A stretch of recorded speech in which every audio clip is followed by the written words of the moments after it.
Se pravi, pač na tej razstavi Brezbrižno vesolje so predstavljena moja najnovejša dela iz zadnjih 2 let približno. V nekaterih se še zmeraj zelo vestno držim tega, da so portreti zakriti na različne načine. Pri nekaterih drugih me pa tudi zanimalo, kako se obrazi spet lahko pojavijo.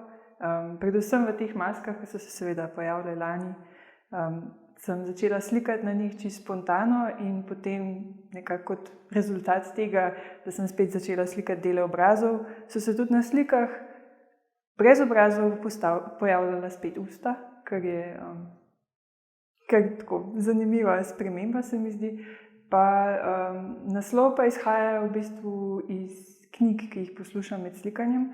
Večinoma med delom poslušam zraven razno znanstveno fantastiko in to Brezbrižno vesolje se mi je zdelo, da je primeren naslov zdaj za te čase, ki se v bistvu sprašujemo, a je vesolju res mar, po drugi strani pa brezbrižnost je lahko tudi nekaj pozitivnega, se pravi, da se ne sekiramo preveč in smo brezbrižni, je lahko tudi dobra stvar.